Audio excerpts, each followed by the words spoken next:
Assalamualaikum warahmatullahi wabarakatuh dan salam sejahtera kepada semua sahabat-sahabat dan juga penonton yang sedang menonton live pada hari ini, iaitu minggu kelima dalam rancangan Makcik Dakwah ataupun 16 hari bulan 10. Jadi seperti biasa, mungkin ada sahabat yang baru menonton live ni.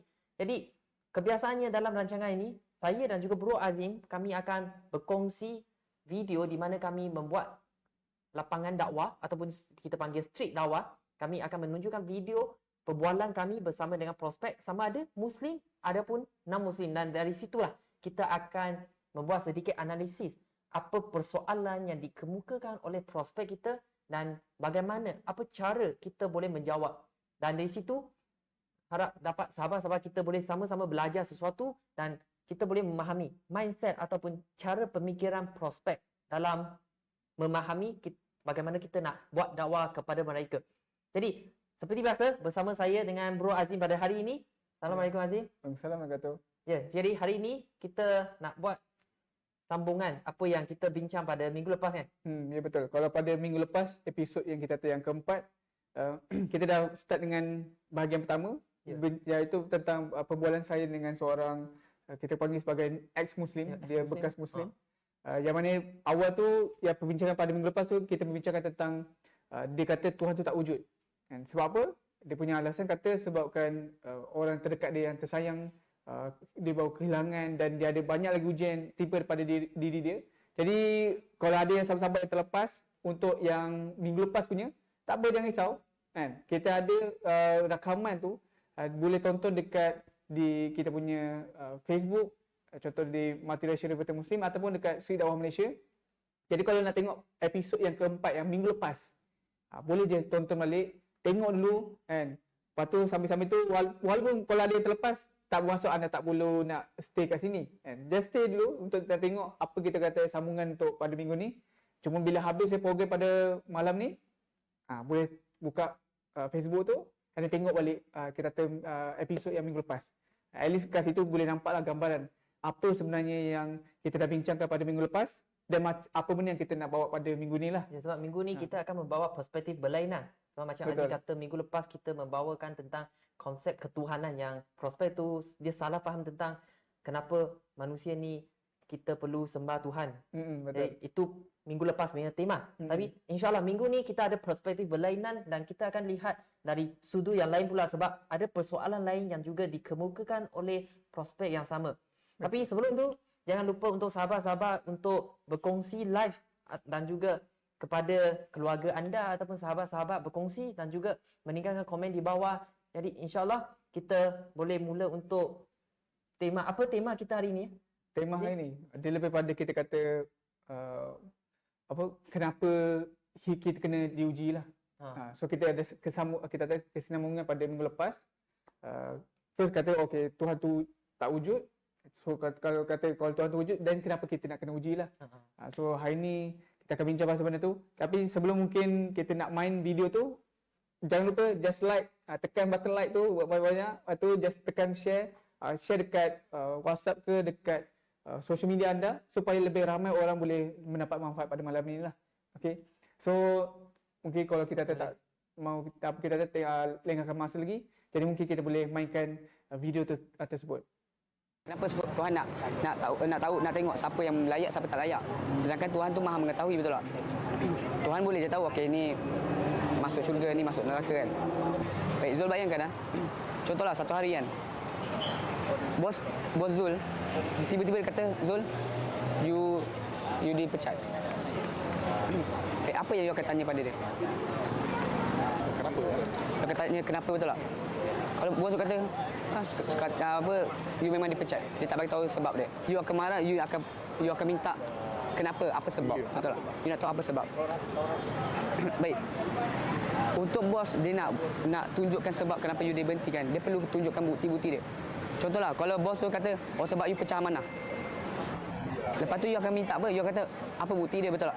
Apa bukti saya pecah amanah? So bos kena tunjukkan bukti dia yang bahawa you pecah amanah. Kalau bos tak boleh buktikan yang you pecah amanah, maka dia tak layak untuk nak pecat you, betul tak? You boleh persoalkan. Baik, Tuhan kalau ikutkan dia tak perlukan bukti, tetapi kenapa dia buat macam ni sistem ni? Supaya apa?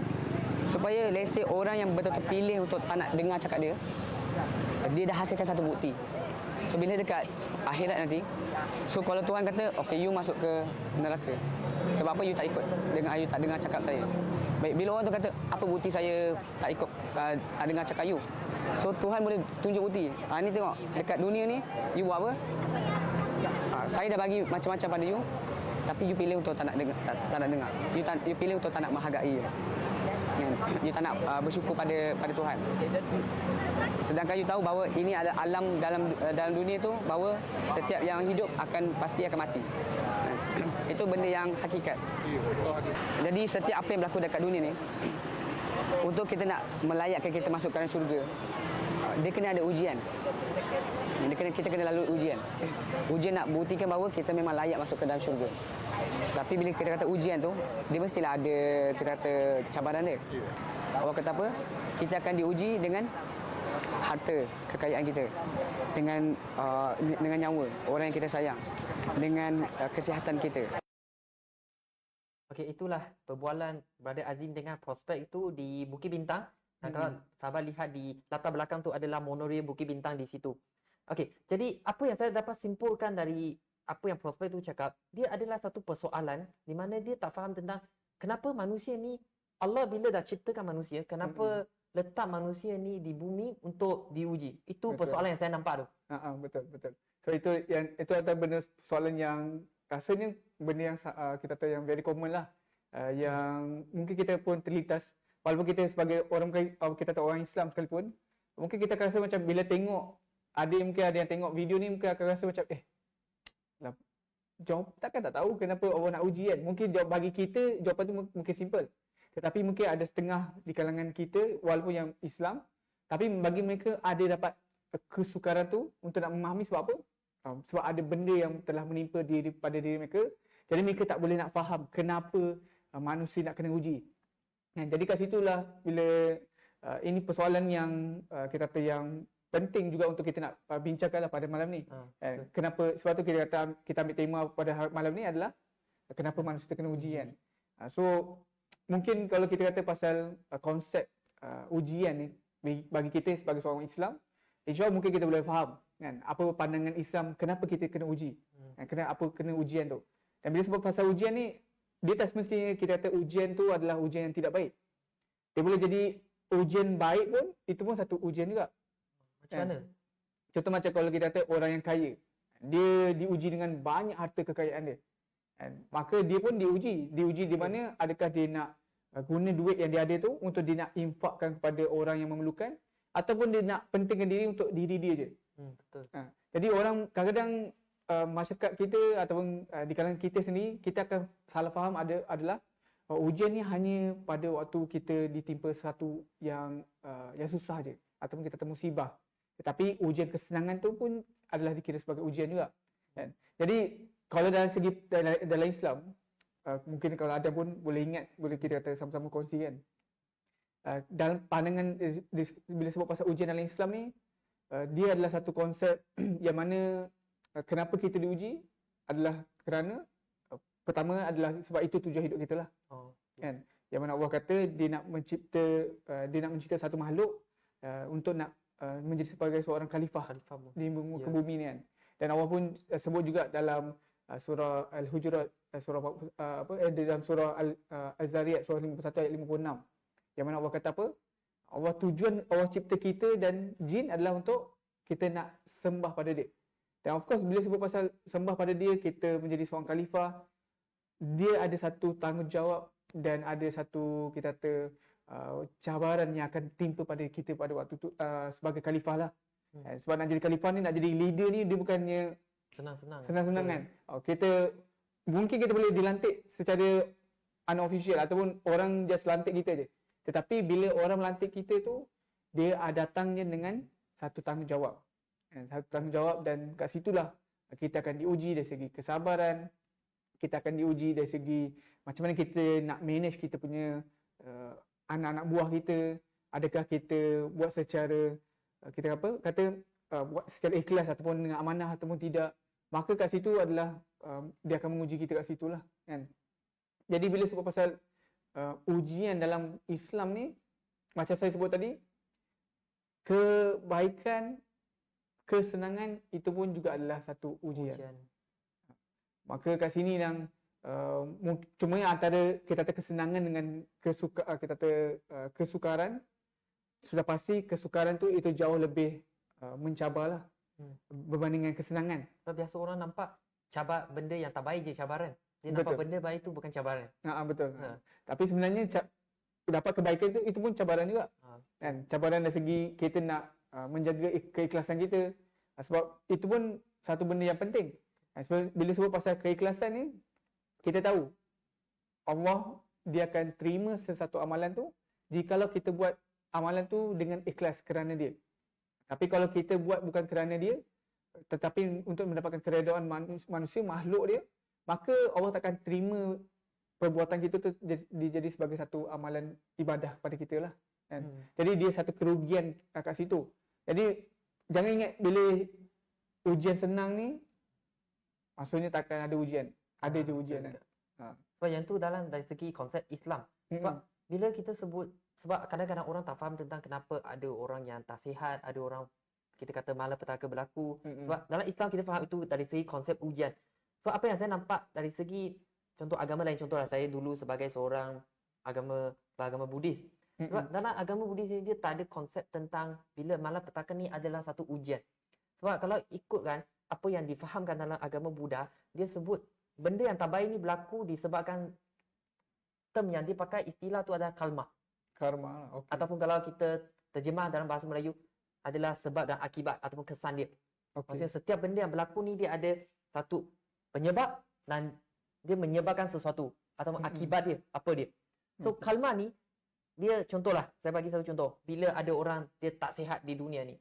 So konsep mereka faham mungkin sebelum ni dia membuat sesuatu yang tidak baik yang menyebabkan dia tidak sihat, dan itulah konsep karma. Cuma bila kita kata konsep karma, sebab saya percaya sahabat-sahabat yang tengah menonton ni yang beragama Islam pun pernah dengar perkataan karma. Mungkin pernah guna, cuma perkataan karma ni sebenarnya dia berlainan dengan konsep dalam Islam yang kita faham tentang bila kita buat sesuatu mungkin Allah akan uji kita. Itu berlainan. Okey. Sebab karma yang mereka percaya bukan tentang dunia ni, bumi ni, tapi dia percaya tentang kelahiran semula. Mungkin orang tu kepercayaan mereka adalah sebelum ni dia pernah hidup dan dia buat sesuatu yang tidak baik. Jadi selepas tu dia akan dilahirkan semula dalam keadaan yang tidak baik. Nah itu konsep karma tu. Sebab mereka ada percaya ada manusia ni atau makhluk lah, dia boleh ada 6 alam untuk mereka hidup. Maksudnya 6 alam tu apa? Dia punya proses kehidupan lah. Makhluk ni dia ada 6, contoh kita kata kita dalam sains kita belajar kita ada kingdom animal, kita ada kingdom plants. So Betul. mereka percaya tentang ada 6 alam. So dalam Islam kita tahu ada percaya kepada 5 alam. Alam roh, alam janin, alam dunia. Dalam Buddhism mereka percaya tentang 6 alam, iaitu ada alam yang baik dan juga ada alam yang tak baik untuk makhluk tu. Okey, menarik. Contoh antaranya alam yang baik, kalau dikira yang peringkat paling atas lah, mereka panggil alam dewa ataupun alam Tuhan lah. Jadi di bawah sikit alam kedua itu panggil alam Ashura. Ashura ni dia tak sampai lagi tahap dewa ataupun Tuhan, tapi dia dikira macam separa Tuhan. Okey, kalau maksudnya panggil demigod lah. Yes, dia ada kuasa Tuhan tapi dia tak standing Tuhan atas tu. Dan peringkat 3 tu alam manusia biasa. Nah di situlah kalau alam manusia dia akan mengalami malapetaka semua, sakit ke, cacat ke, itu alam manusia. Jadi kalau di bawah pula dia ada alam haiwan. So dalam konsep Buddhism, alam haiwan ni adalah yang tak baik lah. Okey. Sebab mungkin dia melakukan sesuatu yang tak baik, jadi dia dilahirkan sebagai binatang. Lepas tu di bawah tu ada lagi alam hantu lapar. Jadi mungkin sahabat pernah dengar tentang perayaan hantu lapar. Dan itulah alam berkaitan dengan alam tu, hantu lapar. Yang biasa dia orang letak makanan kat tepi jalan tu lah. Lalu kalau kirakan dalam kalender Cina bulan ke-7 untuk perayaan hantu lapar kita panggil. Dan yang di bawah sekali adalah alam neraka. Di mana ia seperti yang kita fahamlah, neraka adalah tempat untuk menghukum ataupun tempat untuk diseksa seseorang yang memang buat jahat. Sebab tu neraka tu dikira peringkat yang paling bawah sekali. Okey. So itu konsep dia untuk bagaimana mereka menjelaskan tentang kenapa manusia hidup ni dia ada malapetaka, ada benda yang tak baik. Kalau contohlah kita kata kenapa ada orang cacat tangan waktu lahir. So konsep Buddhism mereka fikir okey, orang ni cacat pada anggota badan mungkin sebab kehidupan dia dulu sebelum ni lah. dia buat sesuatu menggunakan tangan dia. Jadi bila dilahirkan pada sekarang dia ada kecacatan sikit. Tapi cuma kalau dalam Islam kita tak percaya ada fahaman tentang kalma ataupun fahaman kelahiran semula. Cuma untuk sahabat-sahabat yang menonton, untuk kita sama-sama berfikir. Konsep tentang kelahiran semula ni, kita tak nak bincang tentang sama ada logik ataupun tidak konsep kelahiran semula ni. Apa yang kita nampak, dia hanya menerangkan tentang okey, kenapa manusia dia cacat. So dia kata okey, bagaimana dia lahir semula.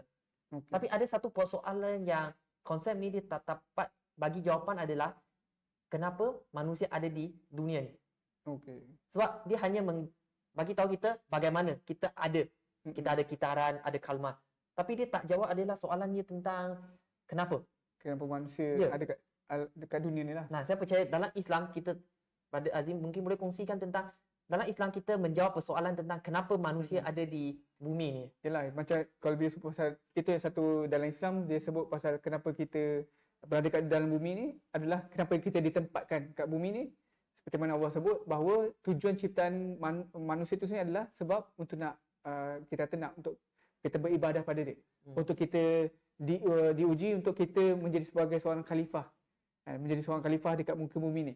Jadi bila sebutkan dekat situlah yang mana kita perlu mengurus alam ni. Dan of course bila sebut pasal kita sebagai khalifah, itu bukan bermaksudnya kita boleh buat suka hati dekat alam ni. Dan bukan bermaksudnya kita adalah makhluk yang akan kekal berada dekat dalam kita kata dunia ni sampai, maksudnya even mati pun nanti kita akan hidup kat sini je. Tidak. Dia bukanlah, dunia ni bukanlah satu konsep eternal yang selama-lamanya. Tetapi dia hanyalah sementara. Untuk apa? Untuk tujuannya adalah untuk kita nak tunjukkan, untuk kita nak kita kata nak untuk nak melihat siapa di antara kita yang betul-betul beriman pada Allah SWT. Kan? Dia bila satu konsep yang bila Adam ada kongsikan tadi, ada yang konsep syurga neraka. Saya pun terkejut. Bila tahu yang dalam konsep Buddhism pun dia ada konsep kita kata syurga neraka tu sendiri. Kan? So kita boleh nampak ada persamaan kat situ. Tetapi kalau kita faham dalam Islam, bila sebut pasal syurga neraka ni, dia adalah satu kita kata destinasi yang memang kita akan destinasi terakhir yang kita akan kekal selama-lamanya. Jadi untuk kita nak dapat nak masuk, contoh kita kata nak masuk ke dalam syurga, maka dekat situlah yang mana seperti mana Allah sebut dalam surah Al-Ankabut, surah ayat kedua hingga ke ayat ketiga, yang mana Allah kata apa? Tidaklah kita boleh sewenang-wenangnya kata apa? Kami dah beriman. And then kita kata tanpa kita diuji pun. Kan? So dia bukanlah kita just kata kita dah beriman. Kita percaya pada Allah, kita percaya pada Tuhan, maka kat situ dah selesai masalah. Tidak. Dan benda tu dah membuatkan kita boleh terus automatically masuk ke dalam syurga. Tidak. Tetapi untuk nak tengok, sebab that's why di dalam bahasa Inggeris dia ada konsep dipanggil sebagai lip service. Lip service. Lip service maksudnya, contohlah kalau kita kata orang tu dia kata sesuatu, tapi kita nak tengok orang tu betul-betul dia percaya ataupun dia betul-betul kita kata up to dia punya apa yang dia katakan tu, dia mesti tunjukkan dengan manifestasi dengan perbuatan dia. Dia tak boleh just sekadar bercakap. Itu kalau dia sekadar bercakap lepas tu dia tak buat, itu yang kita panggil sebagai lip service lah. Hanya pada lisan tapi pada lisan tindakan lah. tak ada. Tindakan tu tak ada. Kan? Jadi macam contohlah macam kita kata dalam konsep dalam kehidupan kita seharian kita lah. Kalau kita sukakan pada seseorang, kita je kata kepada dia, saya sayang pada kamu. Baik. Kebiasaannya orang yang menerima kata-kata tu, dia akan, dia mungkin akan rasa, dia dapat tahu orang ni sayang pada dia. Tetapi biasanya apa yang dia mengharapkan lepas tu orang tu akan buat? Kena tunjuk sesuatu tindakan. Dia kena tunjukkan satu tindakan lah. Tindakan yang mana nak menunjukkan dia betul-betul sayang pada orang tu dan nak buktikan apa yang dia sebut tu adalah benda yang betul lah. Tapi kalau dia tak tunjukkan dengan perbuatan dia, maka adakah kita boleh kata bahawa dia sayang pada individu tersebut? kita kata high chance barangkali besarnya adalah tidaklah. Sebab apa? Dia tak menunjukkan dari segi perbuatan. Jadi bila sebut dalam ayat Al-Quran ni, Allah sebut adakah kita just boleh sekadar kata kita beriman and then lepas tu kita takkan diuji. Maka kat situ lah Allah nak bagi tahu pada kita bahawa bila kita sebut sesuatu, kita kata kita beriman pada Allah, maka sudah pasti kita akan ada kena lalui ujian tu. Maksudnya yang tu memang Allah dah bagi tahu kita, walaupun kita percaya kepada Allah tapi kita setiap akan dapat sesuatu ujian. Betul. Kita memang akan diuji. Itu jaminan daripada Allah. Allah tak pernah janji bahawa alam ni, dunia ni adalah dunia yang kita panggil sebagai utopia. Dunia utopia yang semuanya happy, semuanya tak ada kesusahan, tak ada kesengsaraan. Yang mana dunia tak ada kesengsaraan ni memang ada wujud. Yang mana Allah kata apa? Itulah syurga ni. Syurga yang mana takkan ada kesengsaraan. Dekat dalam tu takkan ada orang takkan ada rasa rasa cemburu, takkan ada rasa susah dan sebagainya. Itulah dunia utopia yang sebenar. Iaitu syurga. Tetapi dunia ni adalah apa? Dunia alam yang kita tengah duduk sekarang ni, dia adalah distopia. Yang mana macam bila Adam kongsikan tadi, konsep dalam Buddhism, dia menganggap bahawa dunia ni adalah kesengsaraan. Dan kita boleh setuju kat situ bahawa memang alam ni dia penuh dengan kita kata ada kesengsaraan kat situ, tetapi tidak bermaksud bahawa dia adalah selama-lamanya. Itu pandangan dalam Islam lah. Kita jadikan ni sebagai apa? Untuk tempat untuk memang kita diuji, untuk nak buktikan pada diri kita bahawa kita layak untuk masuk ke dalam syurga. Dan ini mungkin orang akan persoalan akan biasa orang akan tanyalah, kenapa Allah nak, contoh macam tadi saya sebut, Allah cipta kita untuk kita beribadah pada dia. Kita sembah pada dia. Mungkin orang akan tanya, kenapa Tuhan yang kita kata yang maha berkuasa, yang tak bergantung pada makhluk dia, kenapa dia perlu kita sembah pada dia kan? So ada rasa kenapa orang ada that kind of mindset, fikir macam tu?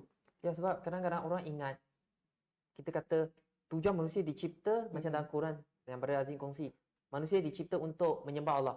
Tapi di situ bukan menunjukkan bahawa Tuhan atau Allah memerlukan kita untuk sembah. Betul. Sebab kita kata Allah, kita selalu dengar orang kata Allahu Akbar, Allah Maha Besar. Maksudnya tak kira orang manusia ni beriman ataupun tak beriman, Allah memang Maha Besar. Betul. Dengan manusia menyembah takkan menambah ataupun mengurangkan kebesaran Allah. Sebab Allah tidak bergantung pada kita manusia. Jadi bila kita kata tentang kenapa manusia ni dicipta untuk menyembah, adalah dia ibaratkan kita katalah, contoh kita ada telefon. Telefon tu itu untuk kita dia ada fungsi tertentu. Untuk mesej ke, untuk internet ke apa-apa, ada fungsi dia tertentu. Sama juga kita manusia, kita ada fungsi kita. Maksudnya kita tak buat apa yang Allah nak, dia takkan efek pada Allah. Yang efek adalah pada diri kita. Betul. Contohlah kita kata kalau kita demam, kita pergi klinik, doktor bagi kita ubat. Kalau kita tak makan ubat, doktor takkan ada apa-apa. Tapi yang sakit adalah kita lah. Betul. Sebab kita tak ikut arahan doktor. Sebab tu sama juga kita kata dalam Islam kita menyembah Allah bukan sebab Allah perlukan, tapi sebenarnya kita sendiri yang perlukan Allah. Sebab itu kita menyembah Allah. Betul. Jadi, dia macam Adam sebut tu, saya teringat dalam surah Al-Luqman, surah 31 ayat 12 lah. Yang mana Allah kata apa? Bila kita bersyukur, itulah sebenarnya untuk kita bersyukur untuk diri kita sendiri. Dia bukannya untuk Allah. Allah tak perlu pun, Allah tak minta, tak memerlukan pun kita bersyukur pada dia. Tetapi kita yang kita perlu bersyukur pada Allah sebab apa? Sebab untuk kita bersyukur pada diri kita sendiri lah. Dia balik-balik pada diri kita. Yang baik buruk kita buat, dia adalah baik, dia akan balik-balik pada diri kita lah. Kan? So dia bukanlah Tuhan perlu. Dia tak ada istilah Tuhan perlu memerlukan kita. Kan? Macam ada kata tadi, Allah tu dia tak bergantung pada sesuatu pun. Dia tak bergantung pada makhluk dia, tetapi kita yang bergantung pada dia. Maka dia tak ada istilah Tuhan perlu kita kata sembah pada dia dan tidak. Dia sebenarnya adalah kita yang perlu sembah pada dia, kita yang perlu memerlukan dia. Maka kalau kita memerlukan bantuan daripada dia, maka of course kita kena ikutlah apa yang disuruh. Kan? kita kena ikut apa yang disuruh kita buat untuk supaya kita boleh dapat benda tu. Dan sama ada kita dapat ataupun tidak, itu bergantung pada kebijaksanaan dan pengetahuan Allah SWT, yang mana kita tahu Allah tu Al-Alim, dia Maha mengetahui, maka dia tahu apa yang baik dan buruk untuk diri kita. Dan mungkin benda yang kita minta tu kita rasa itu memang kita perlukan sangat, tetapi Allah mungkin tahu. So Allah dah, bukan kata Allah mungkin tahu, Allah memang tahu. Ha. Allah Maha mengetahui, Allah tahu kalau Allah bagi benda tu on the spot, mungkin barangkali kita Tak bersyukur ke? tak Kita bersyukur buat kan. sesuatu yang tak baik. Ya betul, kita buat sesuatu yang tidak baik kan, ataupun kita ambil benda tu sambil lewa.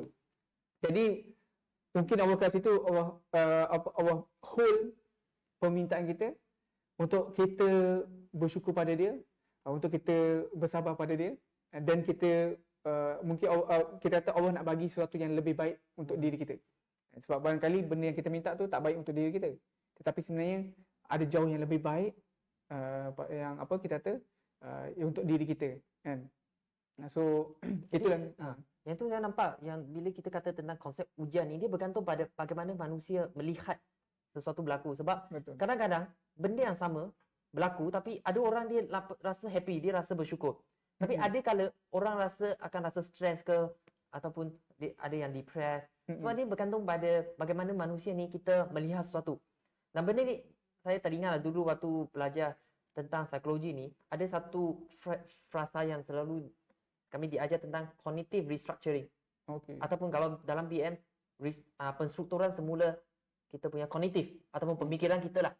Sebab dia berbeza, kita melihat sesuatu, dia akan mengakibatkan bagaimana kita akan menerima apa yang keadaan tu. Contoh kan, kita kata dari segi Islam sebenarnya konsep ni memang dah ada pun. Diajar dalam Quran, diajar dalam sunnah Rasulullah SAW tentang bagaimana kita boleh mengubah perspektif kita untuk melihat apa yang berlaku di sekeliling, supaya kita akan rasa keimanan kita membantu kita supaya kita tak rasa sangat stres. Jadi antara teknik yang saya berkongsi dengan sahabat-sahabat, mungkin ada yang pernah rasa cabaran ataupun ujian dalam hidup, mungkin tak tahu macam mana nak handle benda tu. Jadi antara benda tu yang diajar dalam Quran adalah tentang, kita tahu macam yang kita sebutlah tentang ujian ni adalah satu sunnatullah. Maksudnya adalah kita diuji, memang itu hakikat. Contoh kita kata para anbiya, mereka memang status memang tertinggilah bagi, kalau kita compare dengan manusia, memang status mereka tertinggi dah. Betul. Tapi mereka diuji jauh lebih kuat ataupun jauh lebih teruk daripada kita yang biasa. So kita kena tahu itu adalah realiti. Dan yang kedua adalah kita kena faham, apabila kita diuji, ada kalanya dalam satu hadis tadi sebut, seseorang tidak akan ditimpa kesedihan, keletihan, kepenatan, hatta kalau mereka dikena duri pun, melainkan Allah akan mengampuni dosanya. Okey. Jadi itu perspektif yang kita boleh nampak. Bila kita contohlah, kita kata, okeylah kita demam lah. Mungkin demam itu adalah satu cara Allah nak hapuskan dosa kecil kita. Betul. Yalah, kalau dosa besar kita perlu bertaubat. Betul. Tapi kalau dosa kecil, yes, bila kita sakit ke apa, itu adalah jadi satu, kita kata kifarah bagi kita. Betul. Dan yang terakhir, yang saya boleh kongsi sebab masa pun tak banyak. Jadi yang terakhir adalah kita perlu lihat cabaran itu adalah satu peluang untuk Allah bagi pahala kita, tapi bukan satu hukuman. So ada kalanya ada orang akan fikir, bila saya diuji, mungkin Allah nak hukum saya. Mungkin saya dosa besar, Allah nak hukum. Ya. Jadi benda ni sebenarnya dia berkaitan dengan pemikiran lah. So kalau kita hanya fikir, oh Allah nak hukum saya, Allah nak hukum saya. Jadi secara tidak langsung kita akan rasa kita seorang yang sangat berdosa besar. Betul. Kita akan rasa down. Betul. Tapi bila kita cuba ubah mindset tu, kita akan lihat, yes, itu peluang yang Allah bagi pada kita untuk kita kifarah, untuk kita menambah pahala. Sebab bila kita diuji dan kita sabar, dan di situ lah kita dapat pahala kita. Betul. Nah, itu antara tips lah yang saya boleh berkongsi dari segi psikologi, bagaimana kita boleh untuk menghadapi situasi-situasi atau ujian yang berlaku dalam kehidupan kita tu.